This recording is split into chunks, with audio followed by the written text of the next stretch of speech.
Welcome to Soulfire Wisdom with Kate Olson. As an evolving spirit and change adventure navigator, it is Kate's mission to empower and guide you on your path and inspire your truest passions. She will encourage you to share your gifts, speak your truth, and ignite your inner wisdom and purpose. She hopes to do so with a little humor and grace and her own soulfire passion. Kate talks with amazing guests who have embraced the pursuit and are fanning the flames of their own passion, purpose, and soulfire wisdom. Now, here's your host, Kate. Good afternoon. Welcome to Soulfire Wisdom and Tips, Tricks, and Triumphs Tuesday. So, I had two things that brought up the same topic this week. Um, and that was I caught myself thinking about the worst time in my life. and like really feeling some of those feelings that I felt then. And that's been quite a long time ago. Actually, it's been let me see, more than 15 years. And then a client actually said to me, she said, I keep having these horrible thoughts and I just can't get them out of my head.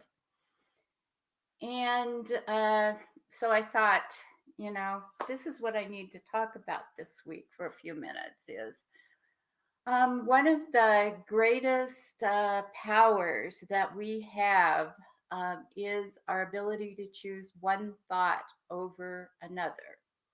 And we definitely and totally do have that power. We are not stuck with a thought that we have to keep thinking. And so being aware of what you're thinking and how it's making you feel is the first step. And then just plain deciding that you're going to stop focusing on that thought and you're going to think something else. And an example of this is I had a client actually when I was very first doing life coaching. And he said to me one day, he said, every morning I lay in bed and I think about all the regrets that I've had from my whole life. I think about every bad thing that ever happened. And sometimes I feel so bad that I can't even get out of bed. And so I said, well, what if you stopped doing that? And he looked at me like, I was totally crazy. How could I possibly stop doing that? And so we talked about it for a little while and we decided that instead of thinking about all those regrets from his whole life, that he would think about all of the good things that he was going to do that day and the things that he was thankful for in his life right now. And he tried that. And not amazingly, it did work because we absolutely do have the power to choose what we are going to think about and focus on. And so it does happen to all of us. I don't know why those negative thoughts from 15 years ago popped into my mind, but I am glad that, that I decided that I wasn't going to keep focusing on them and decided that I didn't want to feel bad. So that's something I wanted to talk about for today. And now I want to get to the really great show that we have planned with our guest, Krista Herring. Krista is an independent singer-songwriter. She's a California native who now lives in Oregon. And she's an intuitive and soulful songwriter. She believes deeply in the power of music to transform and heal. and her songs are soulful and set to the beat of an acoustic guitar and delivered with her very beautiful and captivating voice. So they're compassionate and heartfelt and therefore transformative. She has a new album coming out in May, and we're going to talk a little bit about that. So I'm really happy to introduce her now. Hi, Krista. How Hi, are you? Kate. Good. Thanks for having me. So you're so lucky to be visiting in Bend now. Yes, I'm in Bend for a few days. I used to live here for a few years and just back visiting and enjoying the sunshine, which So it is sunny there now. yes, we don't get quite enough of that in Portland. So, Yeah, we're actually having a windstorm here where I am. It is the skies are still blue, but the wind's blowing, so there's a lot of clouds in the sky. So, to start out with, can you tell us a little bit more about yourself and what led you to your current path? oh, that's a big, wide question. um, Start anywhere you want. oh, sure, yeah. Well, I've always been, I would say, a seeker of, the deepest truths on a soul, heart level. And I have always been a fan of music. And, before I started writing songs at a very young age as a little girl. But before that, I wrote poetry. And, so finally at 16, when I picked up the acoustic guitar, it was just the most natural thing to immediately start writing songs. And they proved to be, it proved to be such a transformative process for me that I would need throughout my life, which has had, like many people, many challenges. And yeah, it's been such a gift, really, to be able to channel those experiences through the art and find healing and be able to give honor to those experiences and thus be able to release them, right? Just as an energetic release and move through. So they've been very healing for me to write. I've been doing it for a long time now. I won't say how long, but long enough. So, what motivates you to create? Do you have, something that helps you be more creative? Well, gosh. The muse moves through me when it moves through me. So, actually, I would say what tends to motivate me the most, and maybe many songwriters would say this, I don't know, is strong emotions or experiences, right? Something that I feel, something that I need to process, something. The process of writing for me is it is one of like channeling. I've come to really understand that. Songs come through me. So sometimes I just have to pick up the guitar. And I could go months, unlike a lot of musicians, I can go months and not pick up the guitar. If it's not, I don't, like, shame myself for that or say, oh, I should do this or I should do that. I don't live my life that way with anything. It's like there's a time and a place for everything. And I just try to intuitively listen to what's needed. And especially as an indie artist, there's a time and a place for everything. Sometimes it's creative time. Sometimes you're birthing songs. Sometimes you're in the studio being creative in another way. Sometimes you have to do the marketing, stuff like that. Not your favorite part, huh? Clearly. Do you have a certain process when you are channeling the creativity, or is it Yeah. just comes to you and that's it?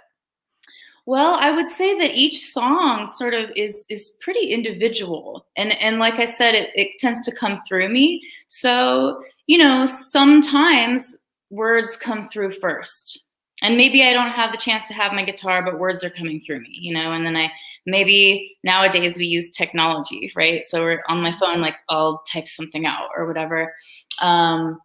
Or maybe it's just that I pick up my guitar in a meditation and I'm like, okay, I'm just going to be present with the guitar, and then something pours through. Just the words, oftentimes that's the process. Words and music come through together.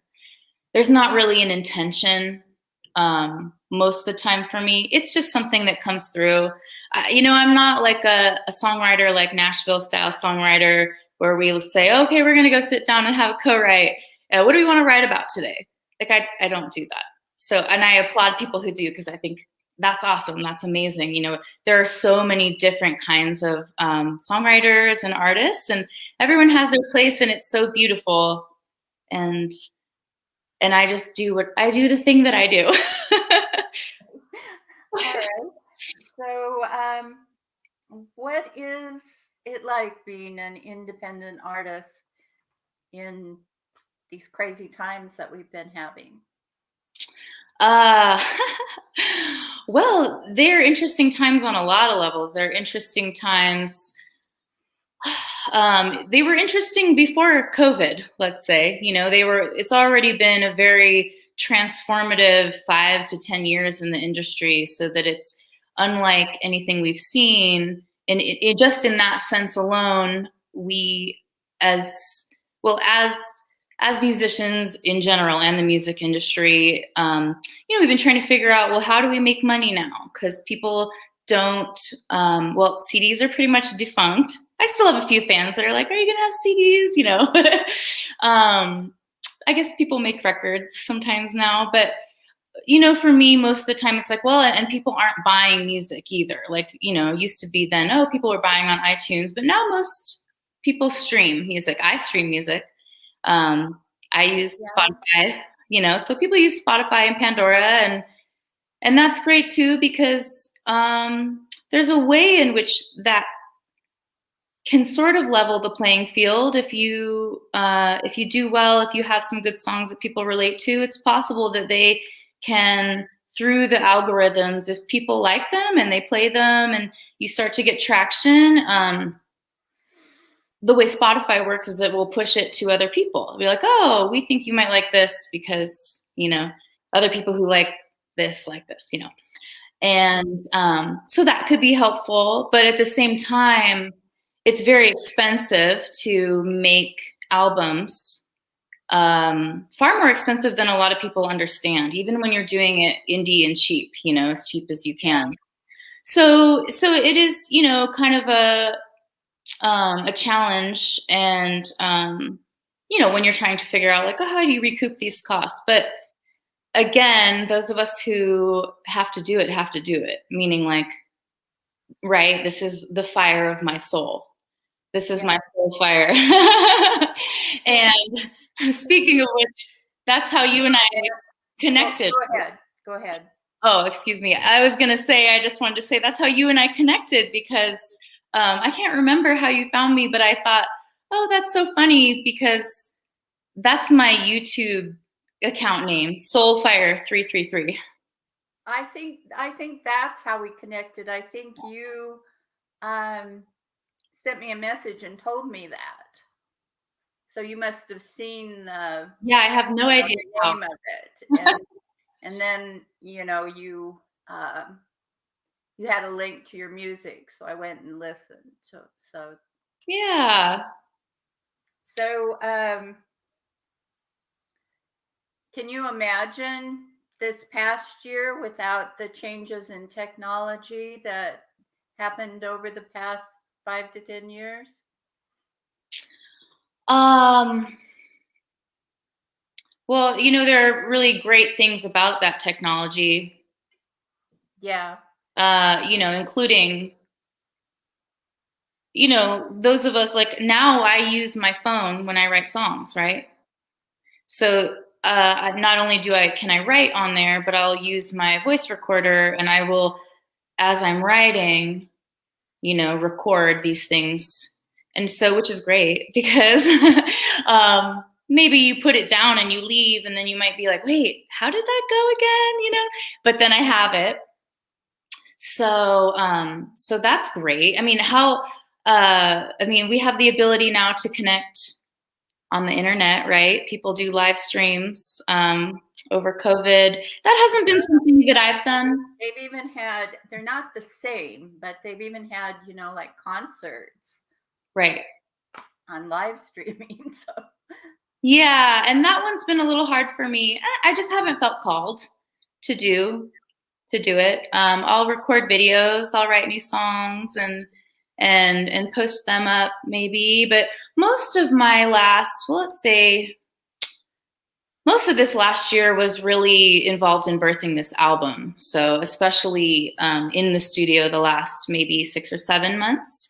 And so that's been where my focus has been. And it takes a lot, it's a big project on a lot of levels, funding and the studio work and the artwork and all the other stuff. And it's such a great joy. I'm so blessed that I've had that to be able to focus on and create during these times when it's so easy for us to get caught up in the polarity, right? One way or the other.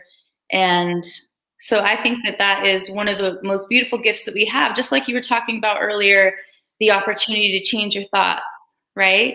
So the choice to focus on creation of what it is you want to see is exactly what it is. That's how I live my life. I try to live my life. And that's what I think is the antidote to the challenges that society is having today. And so for me to be able to focus there instead of going down a million rabbit holes and say, okay, you know what? I don't know how this plays out. I don't know how this plays out. Everything's conflicting. But I'm just going to focus on what I want to create and what I want to see, who I want to be.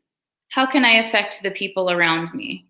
And literally, what kind of energy even am I putting into my songs and into my music? And, because I believe, everything is energy and there's an energetic signature. And the intentions and the energy that I carry when I'm in the recording studio comes through.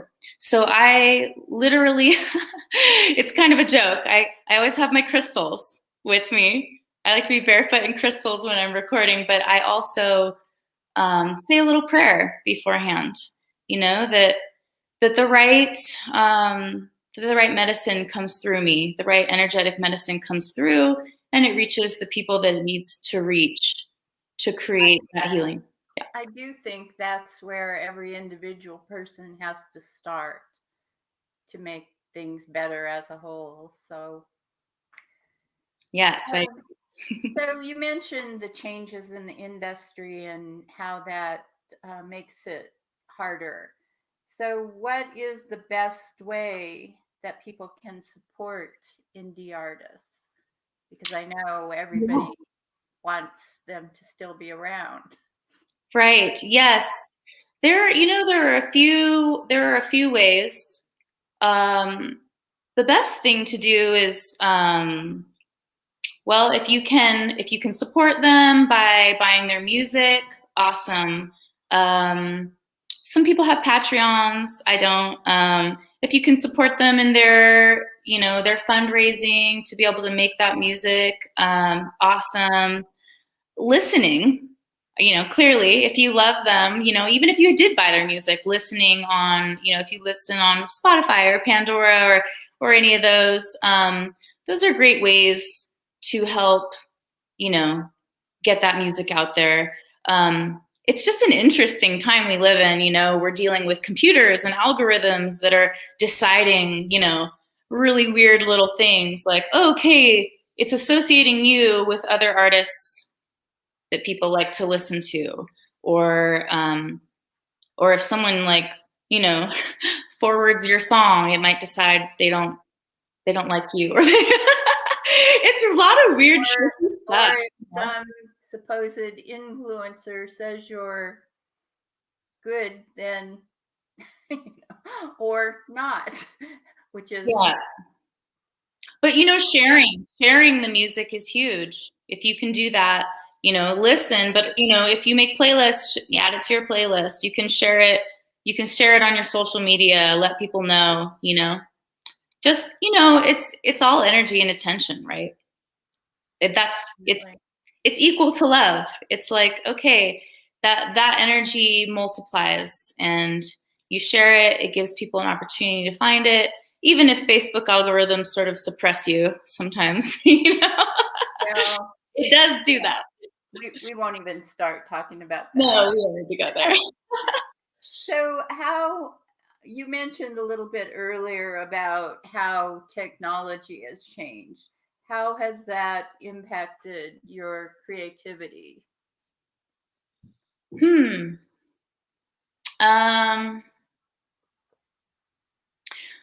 Well, as I mentioned, it has been really useful in the writing of songs, in documenting the songs, in being able to remember them even if you're not practicing them all the time. I think access to so much more music so easily, gives us so much more influence, right? Kind of that, we're all our own thing, but we're influenced by all these people that do their own thing. So so I think that's what's really cool. So that it has allowed indie artists to make a bigger impact. There are a lot of indie artists. Yes. Yeah. I don't know how some of them are surviving during this time when I know a lot of them relied upon. As you know, I have this big group of creative people that I know, and there's a lot of musicians and artists in that group, and a lot of them are doing the same thing that you've been doing. They're using the time to be creative and planning what they're going to come out with when it's possible. Right. So a lot of people like you have albums coming out or singles or their latest project. Yes. So do you do live performances as well as your albums? And many years. I have for many years. I haven't done anything clearly in the last year. Most nobody has. Yeah, exactly. We'll let it clear up. There's a few that have that I've seen that they've done a few little things here and there, but for the most part it's been virtual. Yes, it has been nice. It has been a blessing though to be able to put that energy, the performer energy, focus it into the creation of the new album, because those are two different personalities, really. The artist. Which part do you like best? Oh, well, being I would say that I'm an introverted extrovert, but I'm really kind of more of an introvert nowadays. So I actually have enjoyed in some ways, the lockdown, or the ability to redirect my energy inward, and then direct it into the creation of the music. So it takes a lot out of me to perform. Mm-hmm. So while I do love to perform, I have sort of a set of circumstances that works for me and doesn't work for me. I'm not really wanting to go play at the local bar or play to people who aren't listening. I want to create music that can touch people in their quiet moments, that can help shift energy that they love. but I just know that I don't want to do certain kind of gigs anymore. And it's because it takes a Yeah, lot out of me. I totally understand. I'm definitely more the creative process person than the performer in what I do. And a lot of artists are like that. Mm-hmm. I had someone on my show actually say, I have a confession to make. I'm actually an introvert, Yeah, although most people don't know that. So, that's true. It's the same for me. I'm really good at hiding that. mhm. I like people, but Well, what but an sometimes introvert I don't. actually is, doesn't mean you don't like people or you want Right. to be alone. It means that you need that alone time to recharge. And you might be really outgoing when you're with people, but you need that recharging time. Yeah.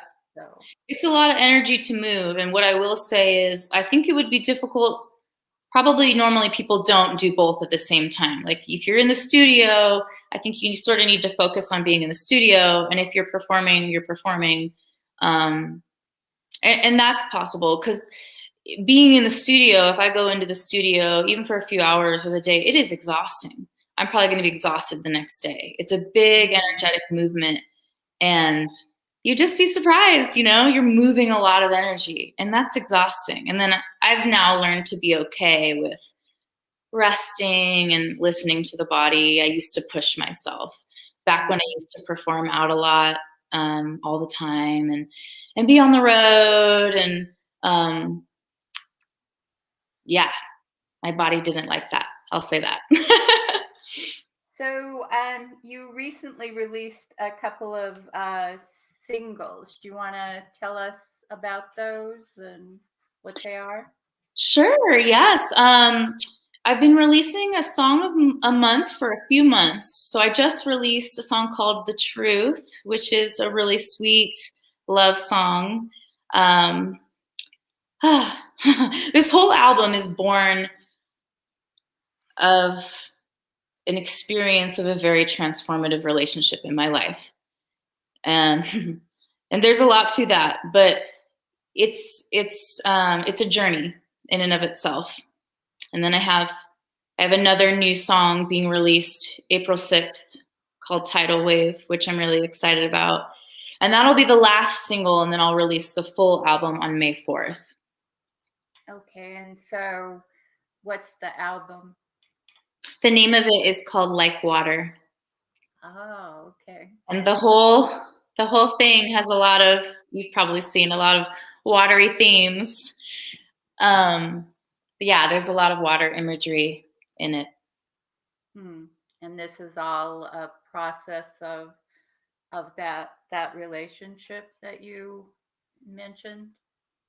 Yes. Well, no, I mean that is what our creativity comes from is our life experiences.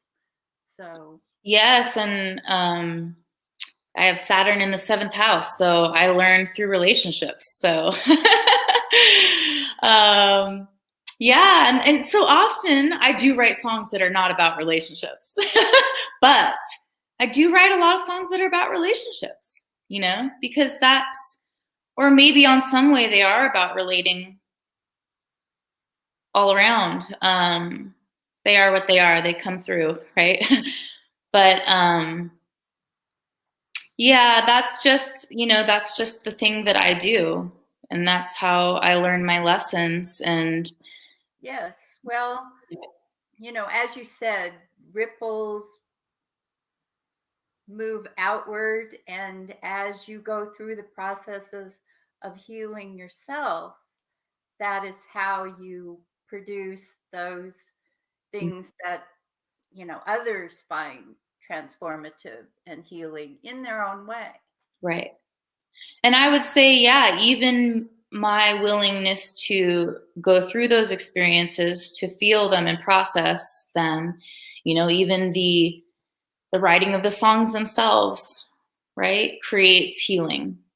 Right. So even if they don't get out to, billions of people or whatever. So,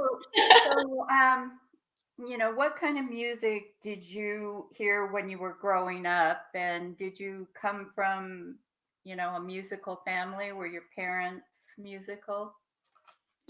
Well, that's kind of a funny question. We don't really know where my talent came from. Okay. My mom played the flute. Oh, okay. So I played the classical flute for 5 years, actually. I was really good at it, and then I stopped.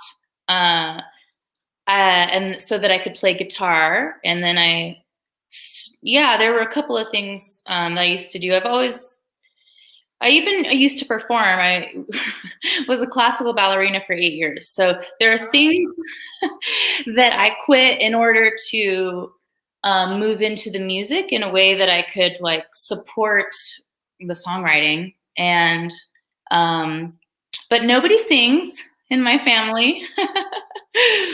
My daughter sings. She sings with me often. You'll hear her in the backgrounds of my album. She's incredible. But nobody before me that I know of has been musical. But what I will say is my mom loves music. So that influence is there. And so what I grew up on were things like Crosby, Stills, Nash and Young, James Taylor, like Joni Mitchell, Carly Simon, Carol King, all that great stuff, right? Because that's what my mom listened to. So I had all those classic rock influences. But then I was also a kid of the 90s. So then I had that sort of 90s singer-songwriter and alternative kind of influence. And I would say a lot of people compare my music to maybe some of that Lilith Fair type, music. That singer, when we still had a lot of the female singer-songwriters with the guitar and writing the songs and Yep. And in fact, when I started writing songs and playing guitar, I was probably, really into Jewel at the time, right? Back in the day. And she was just starting to hit. So now I'm dating myself. But so she was probably like my first. That was probably, some of my first influence, just that really soulful poetry, processing of this stuff. It's amazed me how long some of that music has stayed around and influenced people. That's just kind of an amazing thing. Yes, I know. So, what do you like best about being a singer song? Well, actually, we already talked about this one. So I'm not going to ask that. Next. Were you inspired by any specific current or past artists? Not what you listened to necessarily, but who inspired you to become? I love so much music.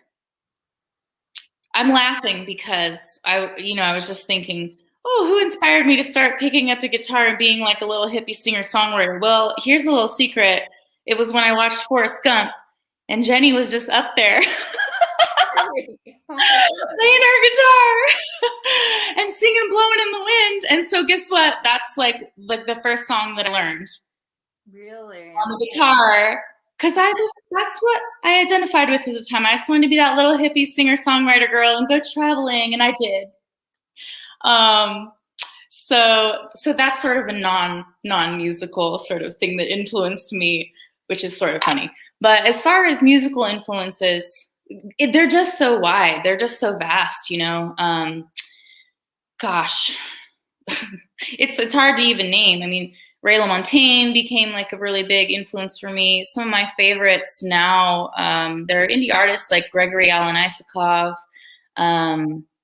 Let's see, people who you would know, like Brandy Carlisle. There are just so many. I don't even know.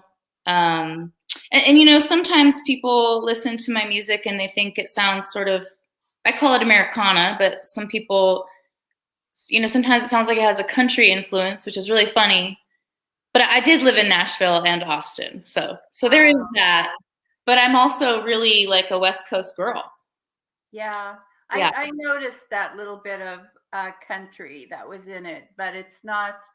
Um, I'm not a big fan of country myself, but there's not enough of that, and there's a difference to me between the new style country and the old style, where it's kind of, I don't know, twangy. Um, but there's not enough of that country to you know, I thought I can hear that country part, but I still like it. So. Right. I totally understand what you're saying, because I've also been raised the same way, or sort of like the idea of country being about very specific topics like trucks and dogs. And I mean, it's relatable for, you know, a lot of people, or maybe it's easy, or maybe it's, um, hmm.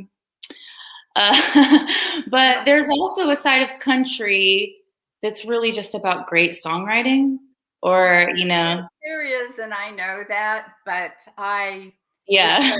it's a holdover from my Right. childhood growing up. Oh, I'm right there with you. Yeah, I've never identified. My stepdad played guitar, and he loved country, Hank Williams, all of that, Mhm. and used to jam with some musicians that he knew. And he knew that I did not like country. And it was his life goal to convince me that I did. And it was my, you know, obstinate goal to keep reminding him that I didn't. So. Well, nowadays we have this term called Americana that's just this like umbrella under which I've always identified as folk. But under Americana, there's folk and there's country and like sort of everything in between, right? Because like there's a lot of artists that have that, you know, and a bit of that style, like Sheryl Crow and right. Yes.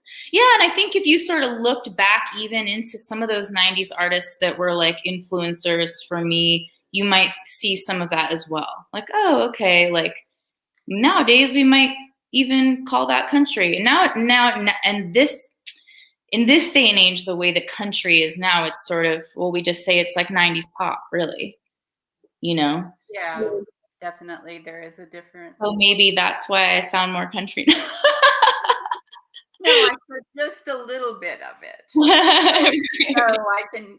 I can see where that Austin and Nashville influence came from. Yeah, I don't sing with that accent, you know, the whole like, because I'm not a Southern girl. Although sometimes I randomly sound like I'm talking with a Southern accent. But I think if you're country, you have to say your R's like that when you say.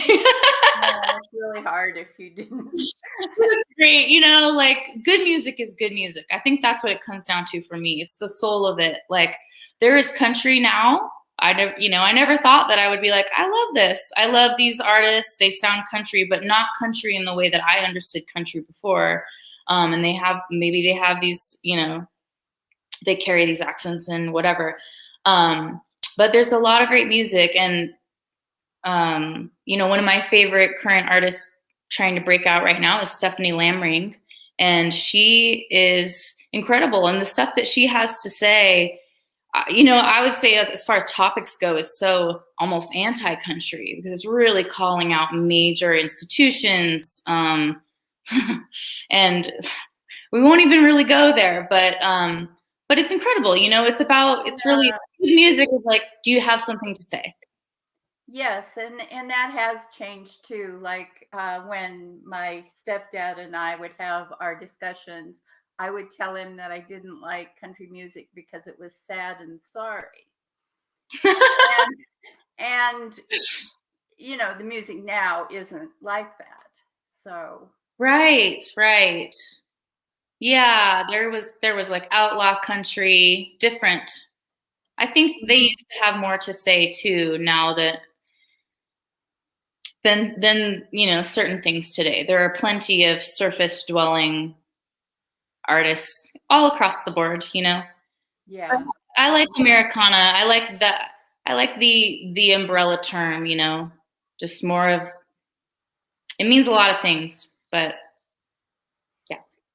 So I have a question now that's it probably seems off topic, but I've been asking all my guests for a while, so I'll ask you, what has surprised you most about life so far? What has surprised me about life? I mean, I don't know that I had expectations coming into life, so Everybody seems to have a few. I don't remember back that far. Okay, but here's what I will say. What has surprised me, I suppose, is the older I get, the more I feel like, I the more in touch with myself I feel. That makes sense. But also, almost the younger I feel, the more like, oh, this is the prime of my life. We were always kind of taught, especially as musicians, let's say in the industry, like once you gotta make it happen early. Once you get to 27, it's over. That was like the old like pop idea, like then you gotta quit. And I used to do that to myself. I used to feel, and I know a lot of musicians do, like, oh, okay, well, I got to do it. It's so hard. It really is hard. It's a difficult path, I will say, for a lot of us. So we do it because we have to do it, not because I say to someone, if you don't have to do this in your soul, don't do it. Because it's really hard. It's really challenging. You can sacrifice everything for it. So I spent, a lot of time saying, oh, okay, well, when I get to this age, I'm going to quit. And then I'd get there and be like, oh, just give it a few more years. When I get to this age,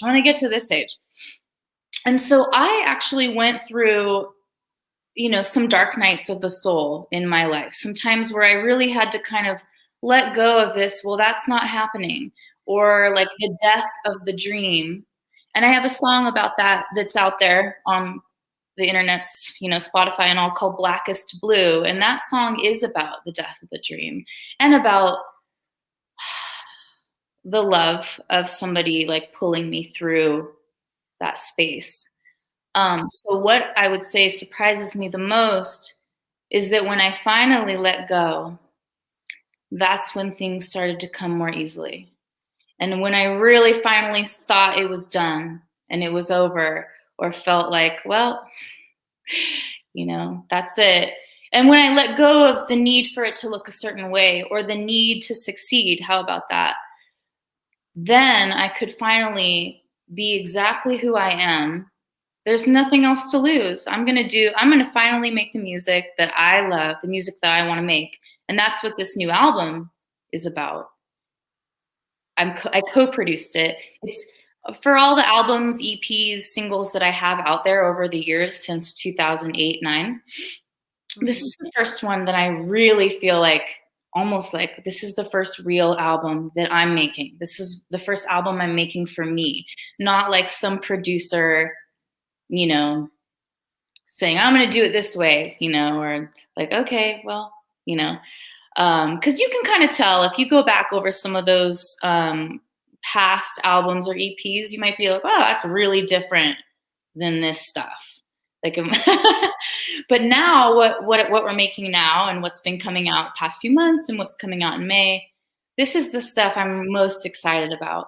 And so it doesn't really matter. Like, I know a lot of people are responding really well, actually better than ever, than anything that I've released, but also it doesn't really matter because this is my heart and soul being put into it. So while it is very vulnerable in a way, as long as you're who you are and you created what you love, if people don't like it, that's fine, but you did what you wanted. But if you like compromised yourself, which I did many, many times over the years because it's challenging, being a woman, especially in this industry, I'll say. When you compromise yourself and then it doesn't really go as well as you want, and you didn't really love the music as much, or you wished you'd had done this or that different, or you're like, okay, well, I'll trust you because you know what you're doing. You know the formula to success. And I think that what it comes down to is, well, there isn't one, but maybe if there really is one, that it's about being who you are. Exactly. What you've said is more profound than you know. So awesome. This is the journey, right? No matter what it is you do, no matter how we're showing up, like, be who you are. So we're getting close to the end of the time. If there's one thought that you could leave the listeners with, what would that be?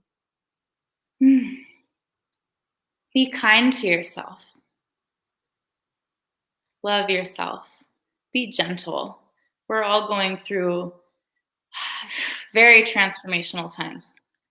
Some of us have been going through it for years and maybe are breaking through, and maybe now we're doing well because we've been going through it. Know that you're not alone. Don't beat yourself up.